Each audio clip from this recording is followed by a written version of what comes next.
ada juga dari Universitas Internasional Indonesia, Universitas Buana Perjuangan Karawang, ya, dari Universitas Narutama, Estetik Insan Pembangunan Bintung, juga ada dari Universitas Ibnu Sina Batam, ya, Universitas Islam Lamongan,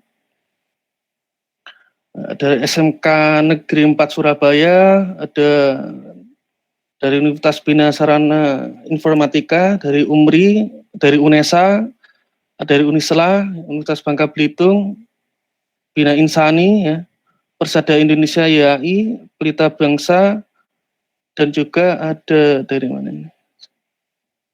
Oh, Universitas Bina Sarana Informatika Jakarta. Ya, terima kasih Pak Rudianto. Ya, jadi peserta hari ini juga ini adalah peserta yang kemarin juga ikut di webinar pertama. Ya, terima kasih sudah join kembali. Ya, memang kelas kecil ya, jadi targetnya tidak terlalu besar. Mungkin kalau kemarin kita ada sekitar 31 peserta, ya, hari ini mungkin pas momennya hari Lebaran, ya. Jadi mungkin banyak yang masih terkendala untuk ikut, ya. Oke, terima kasih yang sudah bergabung. Oke, untuk hari ini materi bisa diunduh, ya, bisa diunduh. Silakan di alamat ini, ya, bit.ly/materi webinar 2 minpres min RDS. Ya, sekali lagi materi bisa diunduh di bit.ly/materi webinar 2 minpres min RDS. Ya. Ya, silakan. Mungkin saya copy di chat saja ya.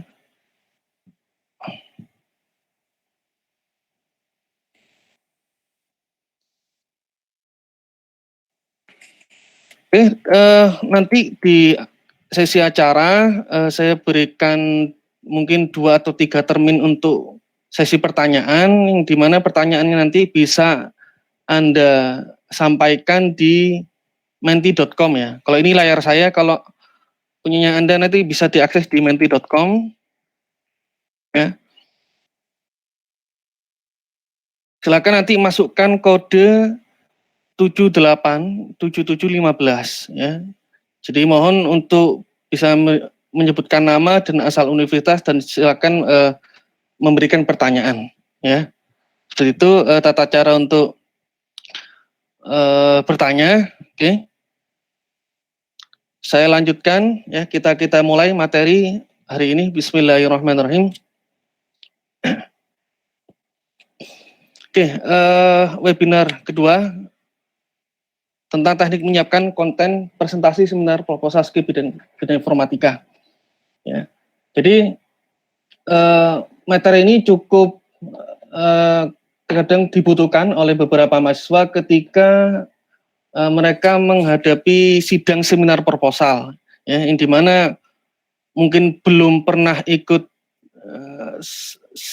kalau di istilah kami itu simpro ya, seminar proposal, harus menghadapi ya dosen penguji, ya biasanya ada 2 gitu ya. Lalu mungkin di dalamnya juga ada rekan-rekannya, ada kawan-kawannya, dan dia harus benar-benar bisa mempersiapkan bahan presentasinya. Nah, namun saya lihat selama ikut menguji, ya itu beberapa kelemahan di mahasiswa itu kurang bisa mengelola, membuat dan menampilkan slide presentasi secara baik. Gitu. Dan terkadang bisa jadi di latar belakang ya, sebagai contoh, ya, itu kan cukup banyak ya, ada 4-5 paragraf. Nah itu terkadang mahasiswa langsung main tempel, ya. Main tempel materinya langsung ditaruh di slide. Ya, apa yang terjadi? Ya peserta seminar proposal yang ia sampaikan, ya, itu dibaca semua slide presentasinya, gitu. Nah, sehingga dosen penguji maupun audiens yang ada di dalam ruangan tidak dapat menangkap ya, inti dari presentasi yang disampaikan oleh mahasiswa, gitu. Dan yang terjadi, dosen penguji akan melempar banyak pertanyaan karena mungkin mengasumsikan bahwa mahasiswa tersebut kurang bisa menguasai bahan skripsi yang dia kerjakan. Nah, itu yang penting. Lalu mungkin perkenalan dulu ya bagi yang peserta baru ya. Saya Tresna Maulana Farudin. Jadi sekali lagi bagi yang kemarin sudah bergabung, mohon maaf ya ini saya sampaikan kembali. Jadi saya lulusan dari Politeknik Elektronika Negeri Surabaya ya, tahun 2011-2015. Terus saya juga lulus program magister di Politeknik Elektronika Negeri Surabaya tahun 2015 sampai 2017. Saya juga selaku founder Research Soft ya, dan course producer di sini. Lalu saya juga dosen dari Universitas Narutama Surabaya, bergabung di Fakultas Ilmu Komputer. Dan di sini juga beberapa ada universitas mahasiswa yang berasal dari Universitas Narutama yang bergabung. Saya sebagai koordinator skripsi ya, S1 Teknik Informatika, dan juga sebagai asesor ya di LSP Narutama, dan juga sebagai reviewer beberapa jurnal ilmiah. Ya, itu mungkin sekilas. Dan juga sebagai pengajar ya. Jadi kalau di Universitas Narutama saya mengajar beberapa course data mining, big data, data warehouse ya, dan BI, metodistik, TIK, dan public speaking. Oke. Nah, ini outline yang akan kita bahas sesuai dengan kerangka yang biasanya mahasiswa itu sudah ditentukan oleh pihak universitas, kira-kira apa yang akan disampaikan. Ya. Jadi mulai latar belakang, rumusan masalah, ya, batasan masalah, tujuan penelitian, manfaat, ya, penelitian terdahulu, dilanjutkan ya dengan rancangan penelitian, populasi dan sampel, teknik pengumpulan data dan pengembangan instrumen, teknik analisis data, jadwal penelitian, dan hasil pembahasan dan kesimpulan dan saran. Tapi untuk hasil dan pembahasan, kesimpulan dan saran ini biasanya disampaikan ketika sidang skripsi. Ya. Jadi untuk poin 1 sampai 11 itu disampaikan ketika seminar proposal skripsi. Ya, bisa jadi beberapa universitas yang lain mungkin punya rule yang berbeda, punya cara pengujian skripsi yang berbeda. Ada yang 2 kali, ada yang 3 kali. Kalau di kampus kami yang dahulu, saya dari Politeknik Elektronika Negeri Surabaya itu 3 kali ya. Ada mulai dari proposal, sidang proposal, lalu sidang progres, dan sidang akhir langsung. Sedangkan kalau di Universitas Narutama di kami modelnya ada 2, ada simpro, lalu skripsi, ya, sidang skripsi. Oke, latar belakang, ya, latar belakang. Ini sangat jadi momok karena ketika Anda menyampaikan pertama kali, ya ini yang akan disampaikan. Ya, dosen penguji akan melihat betul-betul isi dari latar belakang yang Anda sampaikan. Ada dosen penguji yang mungkin modenya tidak melihat presentasi Anda, tapi fokus ke buku. Ada yang tidak melihat buku, tapi langsung fokus ke presentasi Anda dan melihat performa Anda ketika presentasi. Ya, apakah memahami atau tidak kan gitu. Nah itu akan terlihat ya bagaimana bisa Anda bisa menyampaikan dan mempersiapkan segala sesuatunya di seminar proposal. Tapi ada kalanya karena sebagai mahasiswa yang mungkin pemula, jadi persiapannya ya mulai dari awal pembuatan PowerPoint, slide presentasi sampai print buku ya dengan segala sesuatu rintangannya seperti itu, ya mungkin mesti ada kekurangan-kekurangan. Nah ini yang saya sampaikan di sini adalah resume dari apa yang dihadapi oleh mahasiswa ya selama seminar proposal. Lalu apa yang ada di latar belakang ya? Ini yang paling penting, poin-poinnya. Yang pertama, tampilkan ya apa yang menelatar belakangi penelitian Anda. Nah, biasanya alurnya itu dari general ke spesifik. Ya seperti itu. Nah, general itu diambil dari domain problem yang Anda ajukan. Ya, nanti setelah slide ini akan kita bahas. Ya, jadi domain problem yang Anda ajukan. Ya. Pokok permasalahannya itu yang akan diambil. Lalu dikerucutkan ke bawah. Ya, dikerucutkan ke bawah, dicari kronologinya apa sih sampai sehingga skripsi Anda atau topik Anda ini bisa diangkat gitu. Nah, sehingga nanti di titik tumpulnya akan kelihatan, oh spesifikasi permasalahannya itu ada di sini gitu ya. Lalu latar belakang ya biasanya 1 sampai 2 slide ya. Jangan banyak-banyak. Karena kalau terlalu banyak sampai 5 slide ya akan membuang waktu ya. Sedangkan proses seminar proposal itu sangat singkat ya, 10 sampai 15 menit saja ya. Lalu buat dalam bentuk visual itu lebih baik ya daripada dibuat dalam paragraf-paragraf. Karena ini PowerPoint ya, PowerPoint. Jadi namanya point. Jadi bukan power text ya, bukan power text. Jadi Pak pastikan yang ditampilkan adalah point. Lalu seperti yang saya sampaikan tadi ya, diambil dari domain problem. Nah, ini kalau yang diajarkan oleh profesor saya dari PENS ya, dari Politeknik Elektronika Negeri Surabaya itu saya ingat sampai sekarang. Jadi sebuah judul itu mesti terdiri dari unsur-unsur ini ya. Ada problem, ada solution gitu ya. Jadi problem diambil, di dalamnya ada domain problem. Nah, ini perbedaannya. Nah, kalau di domain problem berarti objek yang kita teliti ya.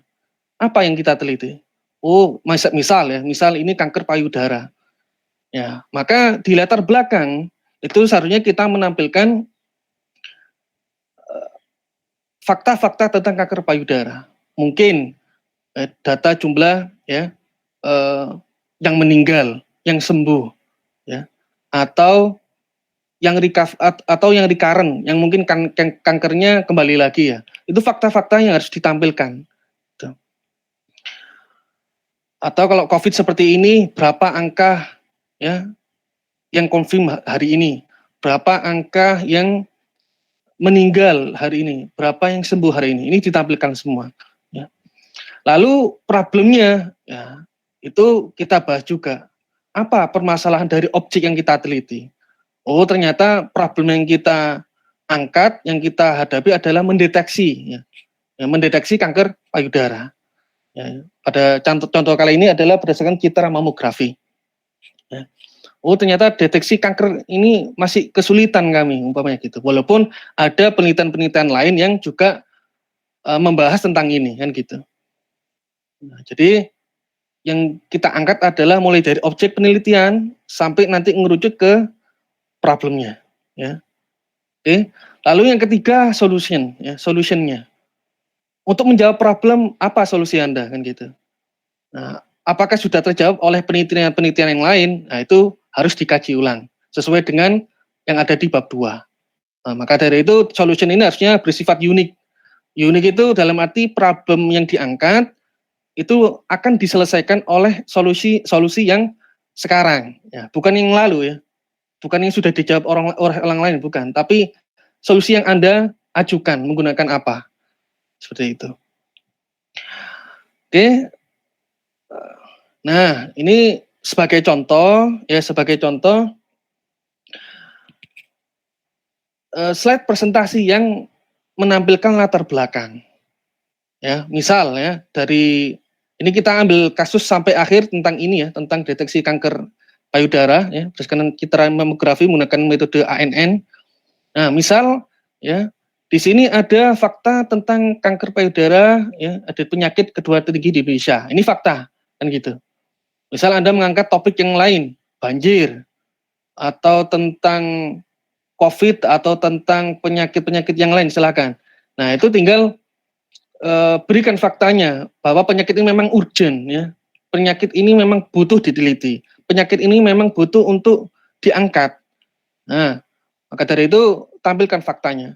Lalu tampilkan juga fakta statistiknya. Itu yang penting ya. Ada rata-rata kematian ya.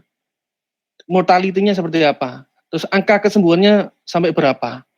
Sehingga penelitian Anda ini benar-benar urgent untuk diteliti. Ya. Lalu kalau di domain kanker payudara ya, kita tampilkan bahwa kanker itu banyak stadiumnya kan itu. Oh, stadium 1, 2, 3, 4 ya. Tampilkan seperti itu. Dan tampilkan mungkin ada contoh-contoh gambarnya. Oh, kalau satu seperti ini, kalau 2 seperti ini, oh kalau sudah 4 parah seperti ini. Nah, sehingga dosen penguji itu akan lebih mudah memahami secara visual apa yang Anda sampaikan. Sehingga Anda tidak susah-susah untuk menjelaskan secara verbal kan gitu. Walaupun tetap harus dijelaskan secara verbal, tapi lebih memudahkan audiens ya untuk memahami apa yang Anda sampaikan.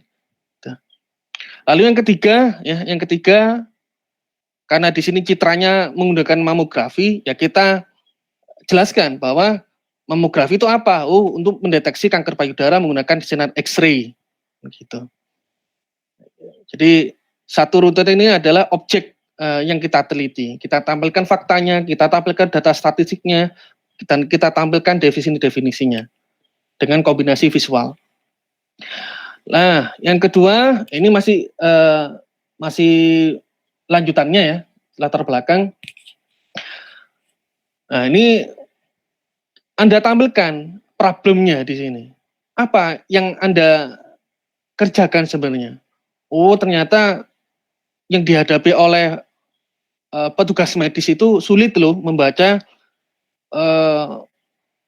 mamografi secara kasat mata, apalagi kepada pasiennya. Bagi pasien yang tidak paham ilmu X-ray, ilmu mamografi yang juga kesulitan untuk memahami X-ray, memahami mamografi itu seperti apa. Nah, maka disinilah Anda memberikan alternatif, ya, ya, secara efisien, secara cepat untuk bisa mendeteksi kanker payudara menggunakan sebuah tools, ya, sesuai dengan metode yang Anda ajukan. Nah, pada contoh kali ini kan memang kita menggunakan ANN, menggunakan jaringan syaraf tiruan, misal. Ya. Nah, outputnya dari latar belakang ini ya Anda sampaikan untuk mendeteksi apakah seorang itu terkena kanker atau tidak kanker. Atau mungkin level yang agak rendah itu apakah ada tumor atau tidak ada tumor. Tuh, ini kalau di medis ya, di citra medis. Nah, setelah latar belakang ini sudah Anda sampaikan secara lengkap ya, secara utuh sesuai dengan selera Anda susun seperti ini ya, insya Allah dosen penguji akan lebih mudah untuk memahami ya, menyerap apa yang Anda sampaikan. Nah, memang kalau mungkin tidak bisa saya tampilkan ya, kalau saya lihat beberapa mahasiswa lain yang selama proposal, ya, itu kelemahannya memang kurang bisa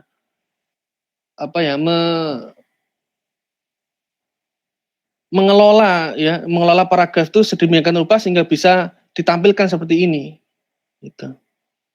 Sehingga dosen penguji melihat paragraf yang penuh seperti itu ya males, gitu ya, males. Ya. Ini anak ini paham apa enggak ini apa yang dia sampaikan, gitu.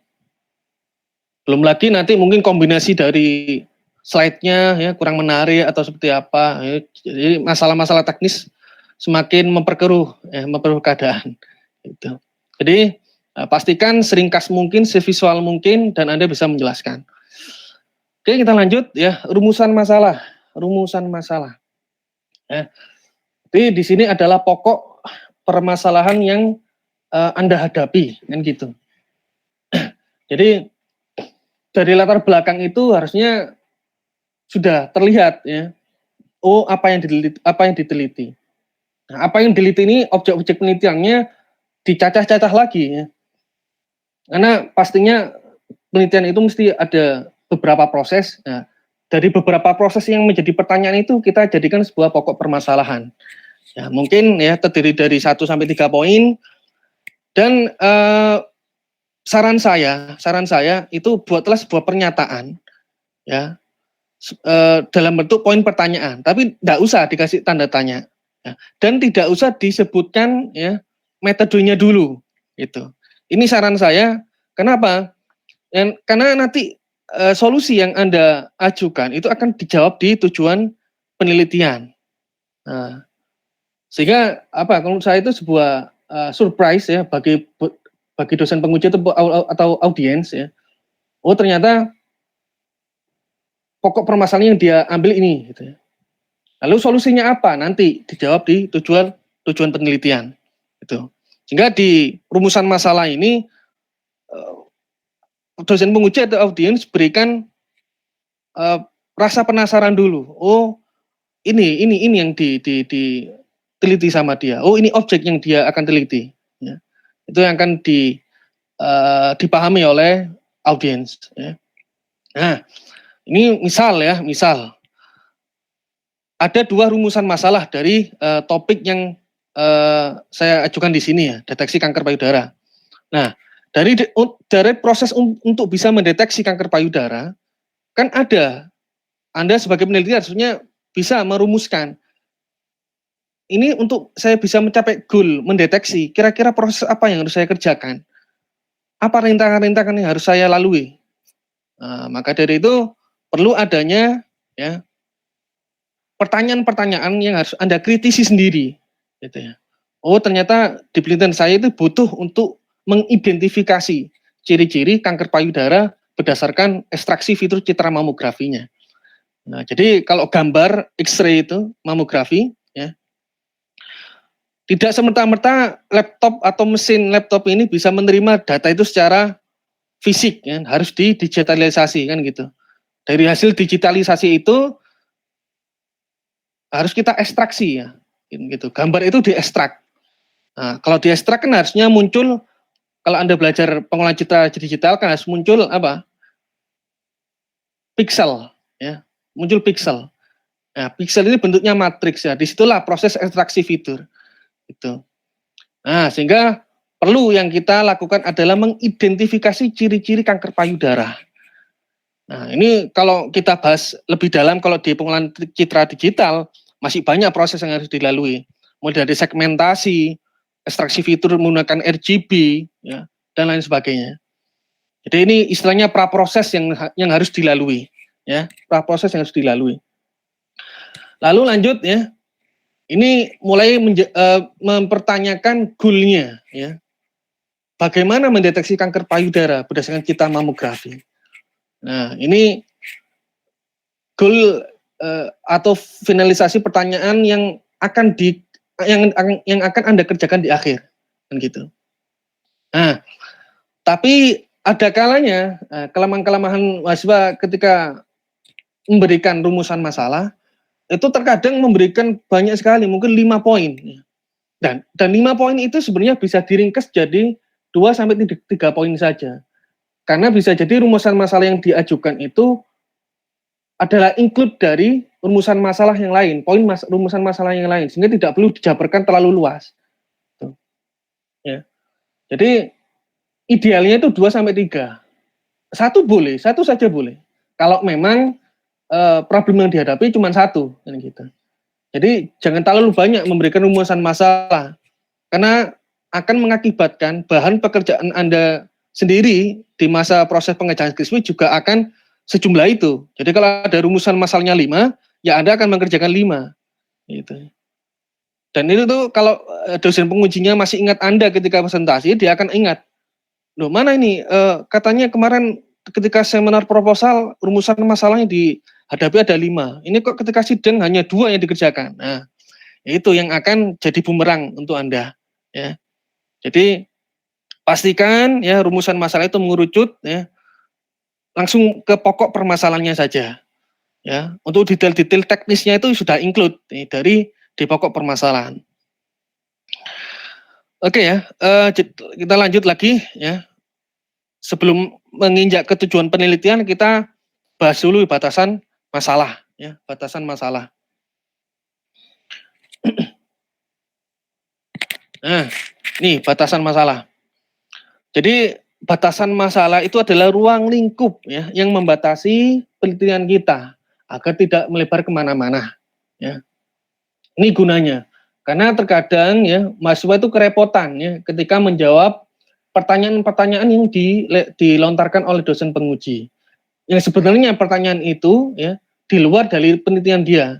Tapi karena dia tidak memberikan batasan masalah, seolah-olah pertanyaan dari dosen penguji itu ya jadi bahan pertanyaan bagi dia. Sehingga si mahasiswa harus mencari alternatif jawaban-jawaban yang mungkin bisa memuaskan dosen penguji. Padahal tidak perlu dijawab. Ya. Padahal tidak perlu dijawab. Nah, maka dari itu penting bagi mahasiswa untuk ya menjelaskan ruang lingkup ya batasan masalahnya. Penting sekali. Nah, ini nggak apa-apa. 5-6 poin silahkan. Karena memang benar-benar untuk memberikan batasan di penelitian Anda. Gitu. Ini boleh 3-5 poin. Nah, setidaknya isinya ini ada jumlah populasi dan sampel ya. Lalu lokasi pengambilan sampel ya. Lalu rentang waktu pengambilan sampel ya. Ruang lingkup penelitian. Nah, ini kalau ruang lingkup penelitian pastikan sesuai dengan problem yang Anda ajukan. Ini untuk mendeteksikah, mensimulasikan atau mendiagnosis ya atau untuk problem yang lain ya. Silahkan cari keywordnya ya. Jadi untuk apa sih penelitian saya ini gitu. Pemodelan kah atau mensimulasikan atau yang lainnya. Silahkan diajukan. Lalu jenis perangkat yang dikembangkan ya.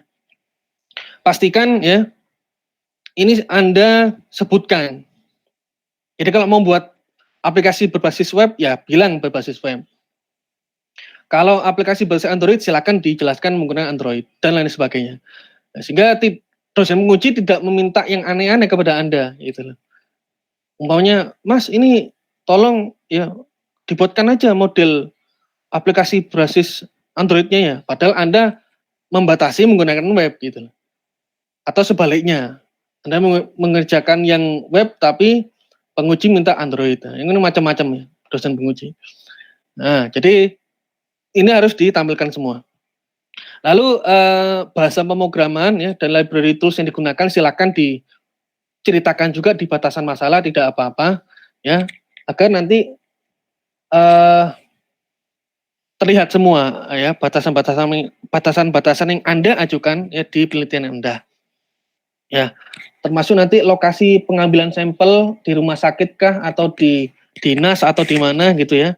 Terus jumlah populasi dan sampel sebutkan 500, 1000 dan lain sebagainya. Dan juga rentang waktu pengambilan sampel. Ya, penting sekali. Nah, ini contohnya ya ini ada sampel citra ya. Jadi dijelaskan sampel citra kanker payudara di sini jumlahnya sekian. Diambil dari berapa pasien, diambil dari berapa banyak gambar atau X-ray gitu ya, dari citra mamografinya misal. Lalu ya sampel citra ini diambil dari rumah sakit mana itu sebutkan ya, agar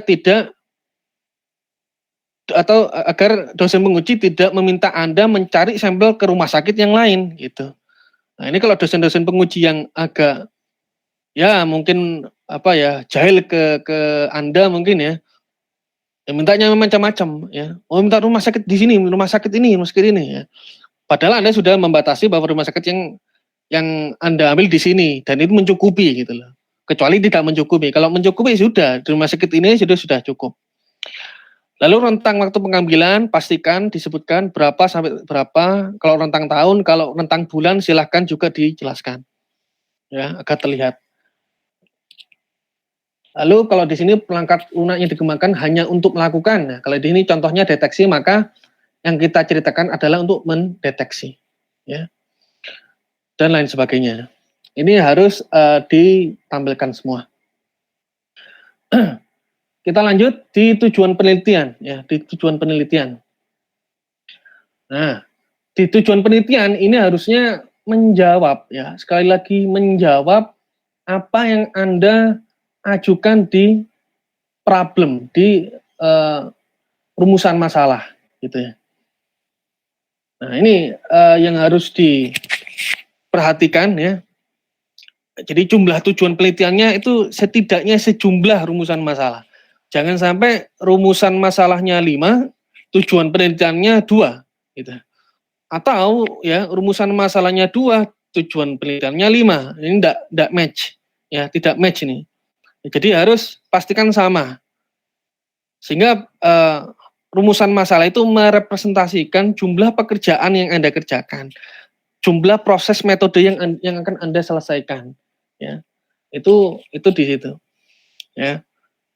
Dan saya sarankan ya di tujuan penelitian itu setidaknya itu diawali dengan kata kerja. Dan kalimat pertanyaan yang tadi bagaimana itu nanti bisa dicoret ya. Nah, ini kita lihat. Nah, ini cara membuat tujuan penelitian ya. Jadi menjawab langsung nembak ke problem atau rumusan masalah ya, kerumusan masalah. Ya, kalau tadi kita mengajukan bahwa bagaimana mengidentifikasi ciri-ciri kanker payudara ya berdasarkan ekstraksi citra mamografi, nah, maka di sini bagaimana ini kita coret dan kita ganti ya dengan kata kerja mengidentifikasi ya, mengidentifikasi ciri-ciri kanker payudara. Ini objek yang diteliti ya. Lalu ya berikan solusi yang Anda ajukan. Misal di fase ini kan ada beberapa fase ya. Di fase identifikasi ciri-ciri kanker payudara di sini menggunakan misal ada di sini metode spectral segmentation ya dan histogram color RGB. Nah, ini sudah bisa menjawab untuk poin pertama di rumusan masalah. Lalu yang kedua kita hapus juga kalimat item kata bagaimana dan ya kita berikan kata kerja adalah mendeteksi ya, kanker payudara bla bla bla ya. Lalu menggunakan metode apa? Oh, menggunakan metode artificial neural network. Nah, ini yang paling penting ya. Sehingga match antara problem dengan tujuan penelitian. Insya Allah kalau sudah tahap ini sudah baik ya, sudah jelas gitu ya, sudah jelas. Oh, latar belakangnya ini, rumusan masalahnya ini, tujuan penelitiannya ini. Sehingga Pak dosen menguji bisa melihat goal Anda itu apa gitu ya. Apa yang Anda teliti gitu. Tujuannya kemana, outputnya apa. Ini akan terlihat di sini semua. Oke, manfaat penelitian ya, manfaat penelitian. Nah, ini juga kritikal sekali karena kemarin sempat saya juga menguji di sinal proposal. Dosen penguji tidak mengejar kemana-mana, mungkin karena penelitiannya sempurna, tapi ditembak langsung ke manfaat penelitian. Nah, apa yang terjadi? Ya ternyata mahasiswa itu tidak bisa menjawab. Ya, padahal secara teknis bagus semua ya dari problem yang diangkat gitu ya, lalu solusi yang diajukan. Tapi manfaatnya minim, gitu ya, manfaatnya kecil sekali, sehingga dia kesulitan untuk bisa menjawab. Nah, maka ini mohon diperhatikan tingkat kebermanfaatan penelitian yang Anda berikan. Untuk siapa, untuk apa, ya, digunakan tujuannya untuk apa itu harus kelihatan semua. Dan yang akan dirasakan langsung oleh masyarakat itu apa sih, gitu ya. Maka perlu diperhatikan ya. Ini misal ya poin-poinnya. Kalau saya biasanya memberikan opsi kepada mahasiswa itu saya berikan contoh dua ya. Jadi ada manfaat teoritis dan manfaat praktis. Ya. Kalau manfaat teoritis ya, ya berarti kebutuhannya adalah untuk pengembangan ilmu itu sendiri. Ya, apakah ada sumbangan pemikiran baru? Tapi kalau di level skripsi, ya bisanya sih tidak sampai ke sini ya. Mungkin agak diturunkan sedikit ya. Tapi lebih banyak manfaat praktisnya. Ya, yang akan dirasakan oleh langsung ke masyarakat atau instansi terkait. Ya. Maka pastikan ya manfaat teoritis dan praktis ini bisa Anda cari, ya, Anda rumuskan, gitu. 2-3 poin silahkan tidak apa-apa, tapi pastikan manfaat praktis itu ditaruh di paling atas, ya, karena ini akan dilihat oleh dosen penguji tingkat kebermanfaatan skripsinya Anda. Gitu. Jadi kita lihat dulu, misal di penelitian ini, ternyata manfaatnya itu untuk menyediakan ya, perangkat lunak berbasis mobile yang mampu mendeteksi kanker payudara dan berguna untuk menunjang keputusan petugas medis di rumah sakit. Ya, ini kita taruh paling atas karena tingkat kebermanfaatannya akan dirasakan langsung oleh pihak rumah sakit. Gitu. Oke, lalu yang kedua silakan dirincikan lagi kalau memang ada manfaat-manfaat yang lain yang bisa dirasakan oleh masyarakat secara langsung dirumuskan dibubuhkan ke bawah. Nah, di sini yang kedua ya, kalau memang tidak ada lagi silakan ditampilkan, maaf. Oh, ada peserta. Oke, kita lanjut ya. Jadi kita mengadopsi salah satu metode neural network, jaringan syarif tiruan misalnya, untuk melihat kemampuan kinerja algoritma kanker payudara ini. Gitu. Lalu yang kedua, untuk menambah wawasan bagi peneliti dan pembaca lain tentang pengembangan perangkat lunak berbasis pembelajaran mesin atau machine learning. Nah, ini mohon dirincikan ya manfaat penelitian ini. Oke ya. Jadi kalau pengalaman kemarin ya, ketika sebenarnya proposal itu memang sangat bingung sekali mahasiswa ketika ditanya apa manfaat Anda gitu. Tuh. Ya mungkin tidak bisa saya ceritakan ya karena agak terlalu ini ya. Jadi pastikan manfaat penelitian bisa Anda rincikan manfaatnya. Oke, kita lanjut ya, penelitian terdahulu ya. Jadi poin 1 sampai 5 itu jadi paling pokok sekali ya sebagai deskripsi penelitian Anda yang akan dicerna oleh dosen penguji dan audiens yang ada di dalam. Oke ya. Penelitian terdahulu ya. Ini kalau tidak salah sudah saya singgung di sesi yang sebelumnya ya, di webinar pertama. Jadi kalau di slide presentasi Sempro Senior Proposal itu bisa Anda buatkan ke dalam fishbone. Nah, ini cara untuk mempermudah memperlihatkan ya kronologi penelitian terkait dengan kanker payudara gitu. Atau penelitian yang sudah diteliti oleh orang lain. Beserta tahun-tahunnya, beserta bentuk problemnya, beserta ya sumber datanya dan outputnya. Nah, ini secara dalam satu slide bisa dibungkus dalam satu slide saja dan ditampilkan ke dalam bentuk fishbone. Ya, ini yang paling mudah dan saya sarankan untuk semua mahasiswa menggunakan fishbone seperti ini. Ya, dan sedikitnya itu ada 3 sampai 5 penelitian yang Anda ambil, ya kan? 5 tahun terakhir. Ya, ini paling tidak. Jangan mengambil 10 atau 15 tahun yang lalu, jangan. Terlalu lama. Jadi ambil setidaknya 5 tahun terakhir. Sehingga ada keterbaruan ya, ada update di situ. Jadi problem-problem kanker payudara ini apakah sudah dijawab atau tidak itu terlihat di penelitian 5 tahun terakhir dari penelitian yang lain. Ya. Lalu dijelaskan dan diurutkan dari tahun ke tahun ya. Dan dalam satu tulangnya ikan fishbone itu bisa dimuat ya judul penelitiannya, problemnya, jumlah data, sumber data, output dan sehingga evaluasinya.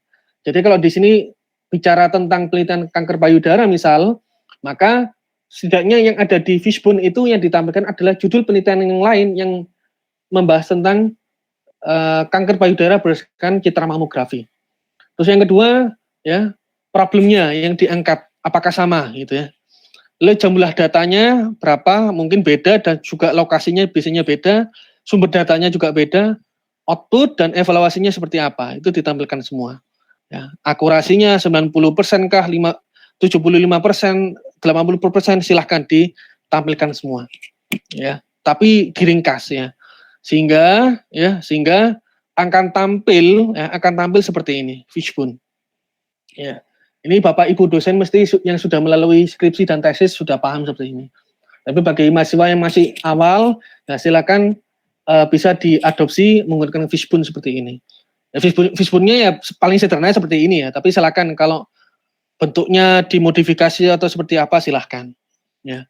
Misal ya, kalau di sini saya menggunakan metode ANN, nah ini kita kaji yang sebelum-sebelumnya ya. Kita kaji sebelum-sebelumnya mereka itu menggunakan apa sih gitu. Tapi sekali lagi tidak tentu judulnya mesti seperti ini persisnya, tidak. Mungkin judulnya deteksi kanker payudara berdasarkan citra apa gitu ya. Atau mungkin di sini pengenalan pengenalan sistem pengenalan kanker payudara bla bla bla. Silakan. Itu judul-judulnya tidak persis seperti ini ya. Ini sebagai contoh saja. Ya. Jadi diambil 5 tahun terakhir, kalau sekarang 2020, maka 5 tahun terakhir kita bisa ambil dari tahun 2017 ya. Satunya Naif Bayes, satunya Decision Tree ya. Satunya SVM tahun 2018, satunya Logistic Regression tahun 2019. Nah, sehingga di tahun 2020 Anda mengajukan ANN gitu ya. Jadi ANN ini bukan Anda yang buat sendiri kan gitu. Maksudnya bukan metode baru, hanya saja alternatif metode yang Anda ajukan untuk menyelesaikan permasalahan. Ya. Itu diagram fishbone ya untuk penelitian terdahulu. Oke, ini rancangan penelitian. Oke, kita break dulu ya, kita buka sesi pertanyaan ya. Agar tidak saya terus ya, maksudnya agar saya tidak menjelaskan terus, mungkin bisa ada sesi pertanyaan.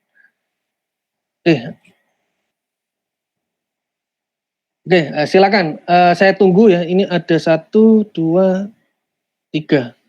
Nah, silakan untuk sesi pertanyaan bisa mulai disampaikan di menti.com ya dengan kode 787715 ya. Saya tunggu ya. Silakan.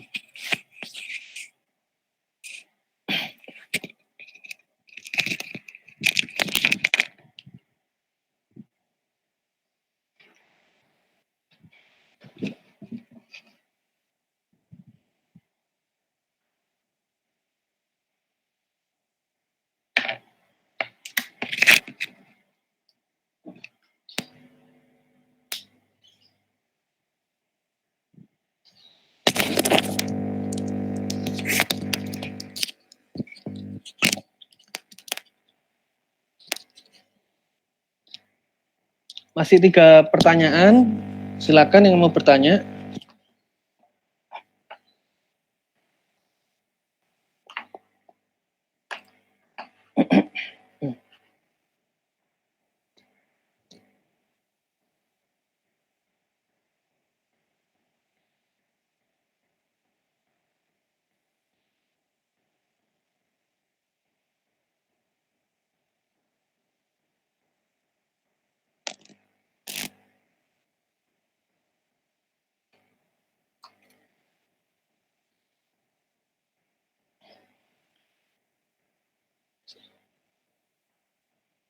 Silakan dari mahasiswa dan Bapak Ibu dosen yang mau bertanya silakan, saya buka sesi.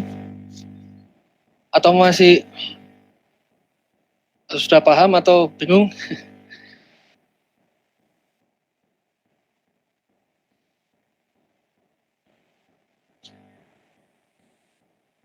Oke, saya jawab dulu ya.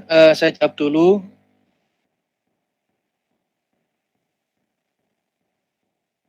Oke, saya jawab dulu untuk pertanyaan yang pertama ya.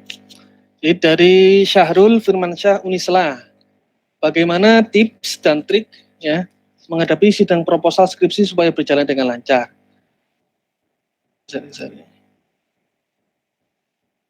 Oh maaf, dari Pak Rudianto dulu. Apakah boleh penelitian terdahulu disajikan dengan tabel bukan fishbone? Oke Pak Rudianto ya, terima kasih pertanyaannya. Dalam tabel boleh-boleh saja Pak, boleh-boleh saja, hanya saja mungkin kalau dibuat dalam tabel apakah bisa mencukupi kolom dan barisnya kan gitu. Yang saya takutkan nanti menambah slide presentasi yang dari mahasiswa yang akan disampaikan gitu. Kalau dibuat tabel ya silakan nanti kolom-kolomnya bisa disesuaikan dengan apa yang sudah saya sampaikan di sini. Nah, setidaknya bisa mewakili ada kolom judul penelitiannya apa gitu ya, problemnya, jumlah data, sumber data, output dan evaluasi. Tapi kalau di buku skripsi Pak Rudianto itu biasanya memang secara format kampus dimanapun biasanya berupa tabel gitu, berupa tabel dan detail sekali. Anak-anak kalau membuat tabel penelitian terdahulu sangat detail sekali. dan terkadang mungkin 1 sampai 2 halaman gitu ya di Microsoft Word itu. Dan memang dibutuhkan kedetailan kalau di buku. Hanya saja kalau di slide presentasi ya mungkin agak diringkas menjadi fishbone ya seperti itu. Saya masih belum menemukan sih contoh-contoh bentuk diagram yang lain gitu ya yang bisa mewakili tabel penelitian terdahulu itu mau dibuat seperti apa gitu. Tapi yang paling ampuh cara yang saya ajukan dan saya sarankan kepada mahasiswa dan termasuk saya sendiri waktu skripsi dan tesis itu saya gunakan fishbone. Nah, jadi untuk mempermudah ringkasan dari penelitian saya itu dengan penelitian lain itu seperti apa, gitu Pak. Ya, terima kasih pertanyaannya. Yang kedua dari Syahrul Firmansyah ya, bagaimana tips dan trik menghadapi sidang proposal skripsi supaya berjalan dengan lancar? Ya apa ya, tips dan trik ya pastinya siapkan semuanya jauh-jauh hari ya. Ini mau diperhatikan untuk semua mahasiswa yang bergabung, tidak mungkin skripsi itu bisa berjalan dengan lancar kalau Anda sendiri jarang bimbingan, gitu ya. Ya, ini saran saya. Tidak mungkin skripsi akan berjalan dengan lancar tanpa bimbingan, tanpa bertemu dengan dosen pembimbing, tanpa persiapan dengan matang. Ini yang jadi pokok. Kenapa sih kok perlu bimbingan intens gitu ya? Ya karena Anda berhadapan dengan dosen pembimbing yang akan membimbing Anda. Jangan dianggurkan dosen pembimbing itu. Ya, kebanyakan justru mahasiswa menganggurkan dosen pembimbing ya. Padahal itu pekerjaannya kan gitu ya. Kan justru Anda malah rugi, sudah bayar kuliah tapi enggak bimbingan gitu. Manfaatkan dosen pembimbing. Wah, susah Pak cari dosen pembimbing. Wah, enggak ada kata susah ya. Pasti kan sekarang era gadget, era teknologi informasi, seharusnya bisa dimanfaatkan ya. Cari kalau sekarang sedang Covid, seharusnya bisa dosen pembimbingnya menggunakan media seperti saya, mungkin Google Meet seperti ini atau media yang lain atau via WA, chat WA silakan. Itu harusnya bisa.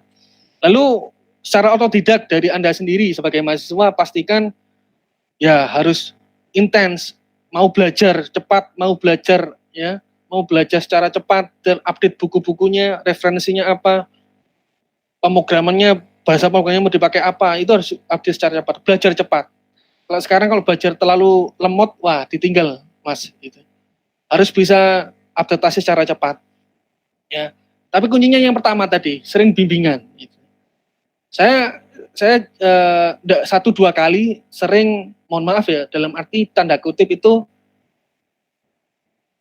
mengundurkan diri sebagai dosen pembimbing ya. Karena tidak komitmen mahasiswa yang sudah melamar saya sebagai dosen pembimbing gitu ya. Lalu kok ya jarang bimbingan gitu. Berarti kan sama saja mempermainkan gitu. Nah, sehingga saya sarankan ke mahasiswa tersebut untuk membuat surat pengunduran diri. Ya, saya lebih baik mencari mahasiswa bimbingan yang lain gitu.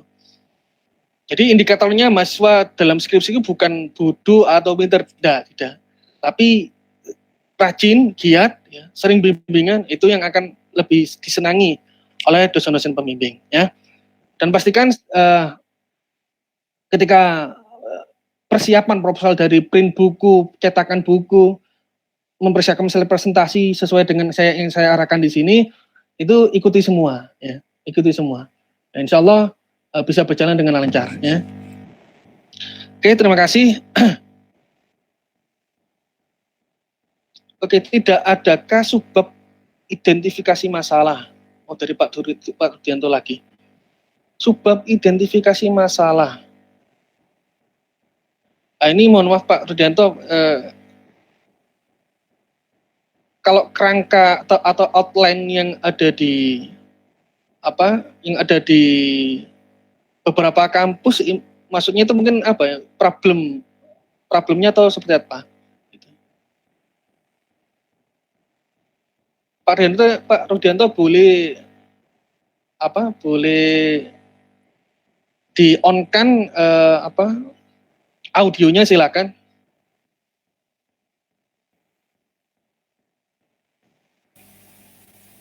Ya silakan Pak.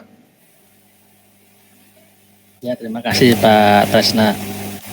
Ya silakan Pak, silakan. Dengar Pak? Ya terdengar. Yang di Ya. poin pertanyaan ketiga Pak.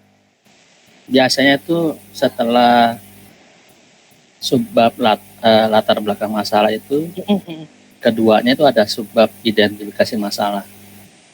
Kalau latar belakang masalah itu kan biasanya menarasikan ya.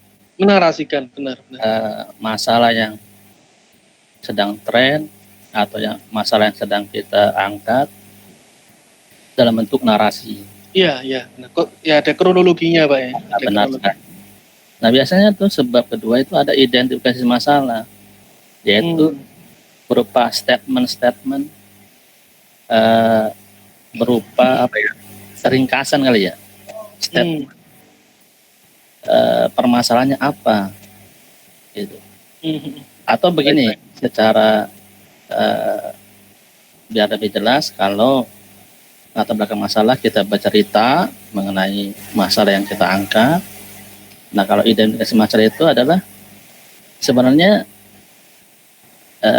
inti masalahnya apa sih? Nah itu iya. Ini identifikasi masalah gitu Pak. Baik. Benar Pak.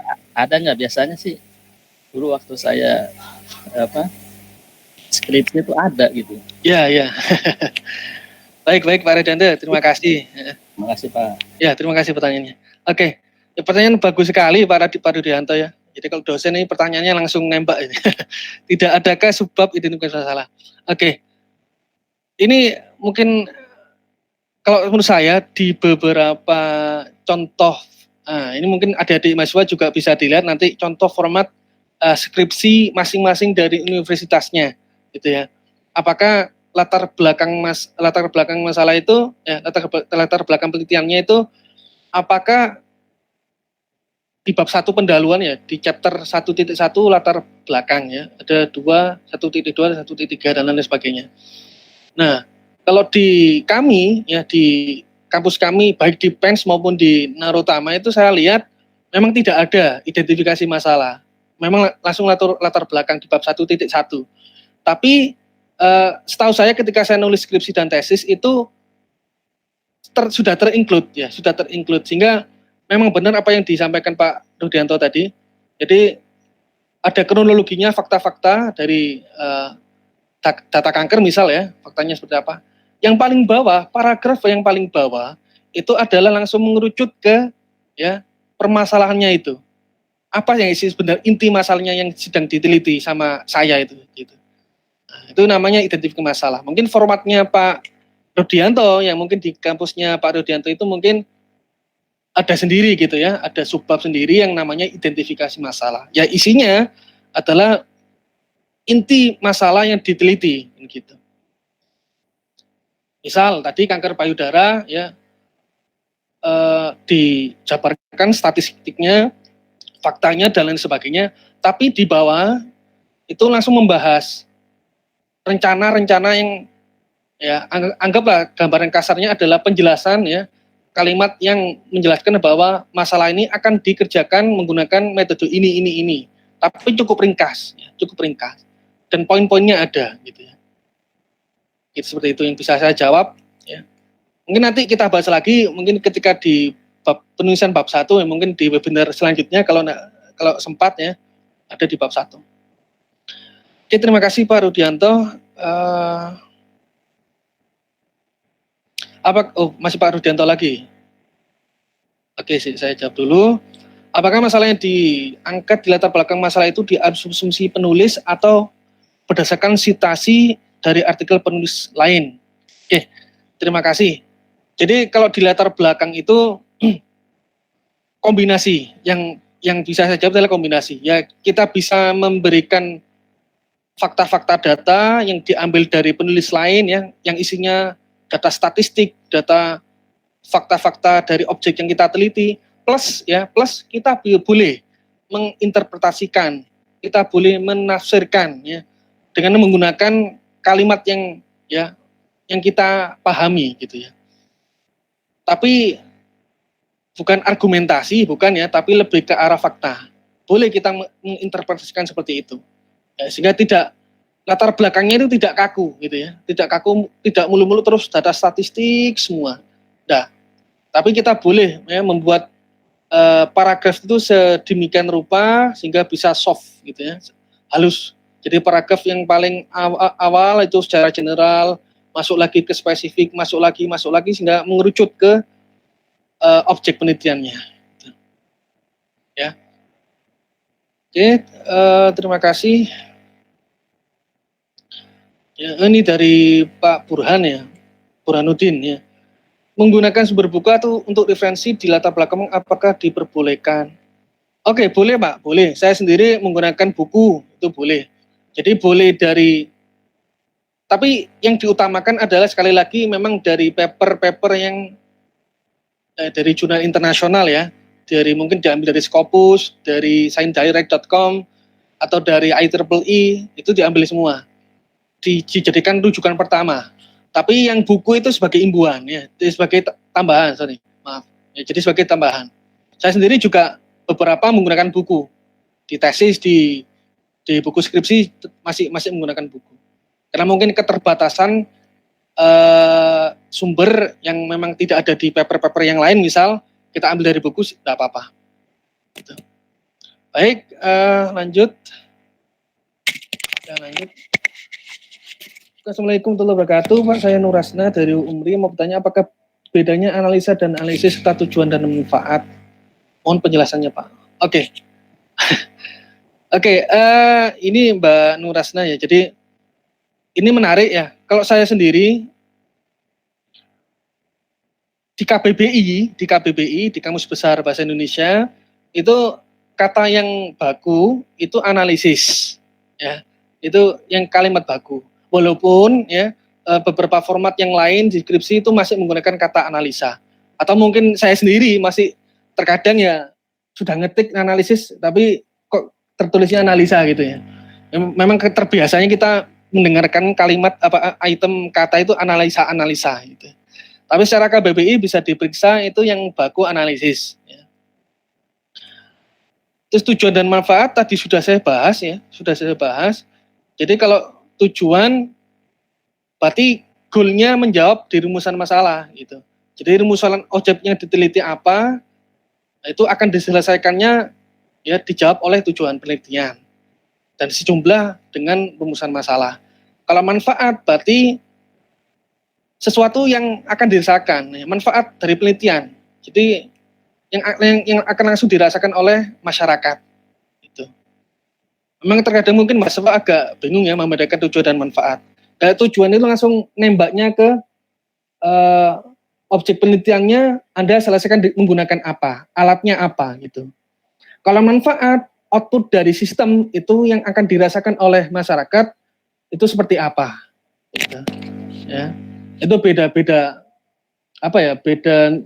value. Satunya tujuannya untuk ke arah objek penelitian dan metode. Kalau manfaat, masyarakat tidak perlu tahu ya, metode yang Anda gunakan apa, tidak perlu. Yang mereka ingin mereka dapatkan adalah manfaat secara langsungnya itu loh.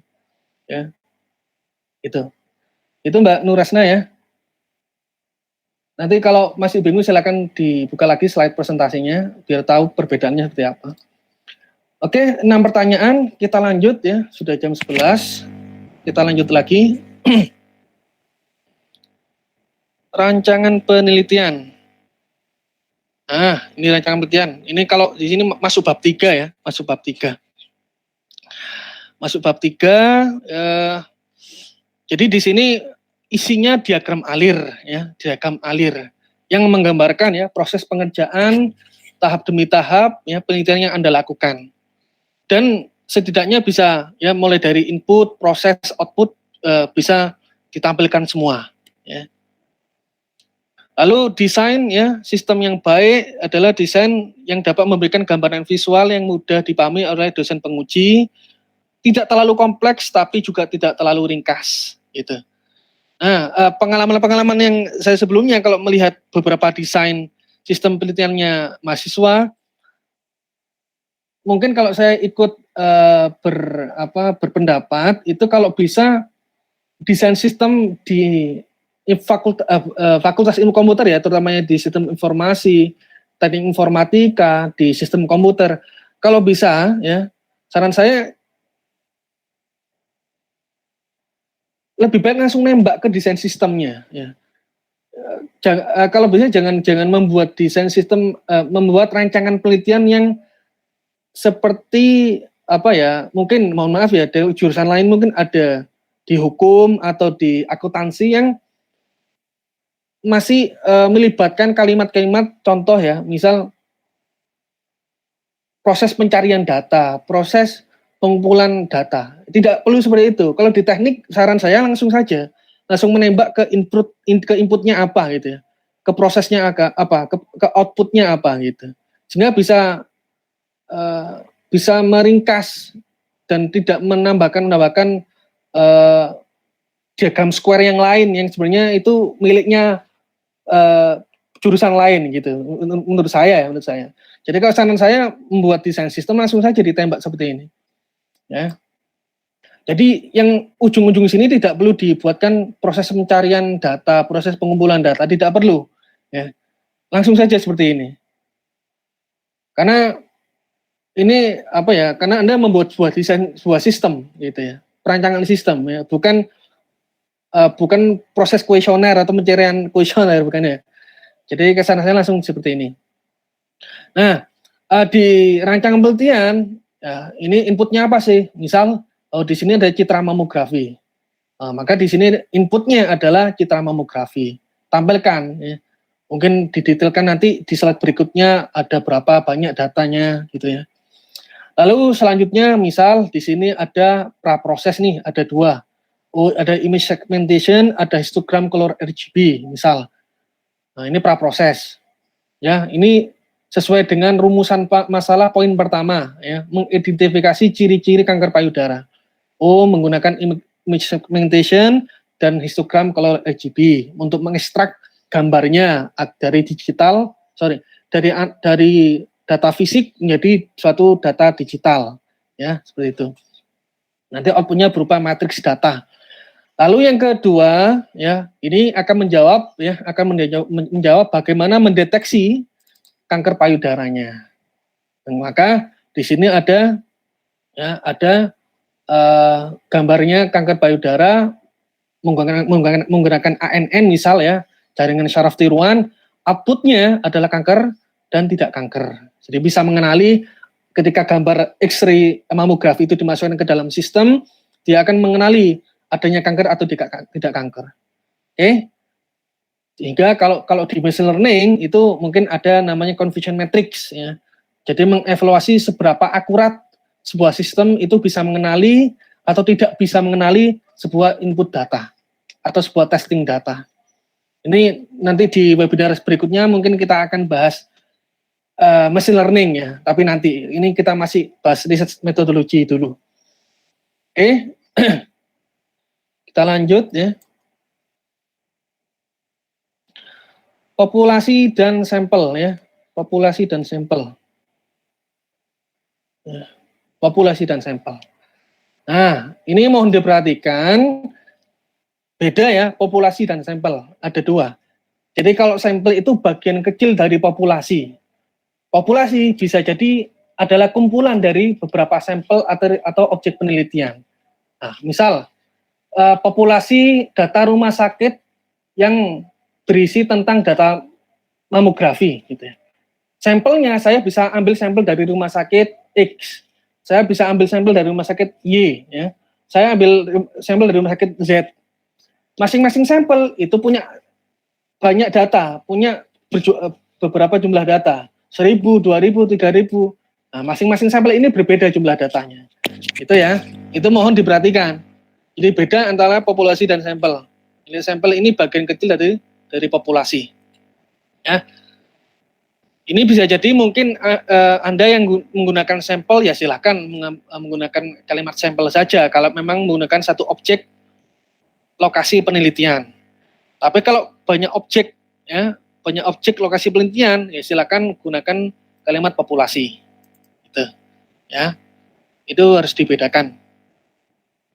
Apa yang tampilkan ya. Pertama ya, ada jumlah datanya ya, struktur datasetnya. Ini kalau di ilmu statistik Anda harusnya sudah belajar apa itu variabel terikat, apa itu variabel variabel dependent ya, variabel bebas, variabel independen gitu ya. Kalau di machine learning itu ada namanya variabel fitur atau fitur ya, satunya label kelas gitu ya. Lalu kalau di machine learning ada namanya data latih gitu. Ya sama namanya sampel. Ya. Ada supervised dataset, datanya berkategori, ada yang unsupervised yang tidak berkategori gitu ya.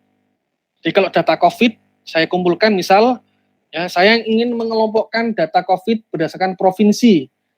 Nah, provinsi mana yang sakit, misalnya, provinsi mana yang masuk COVID-nya tinggi, rendah, sedang. Nah, itu saya labeli satu-satu.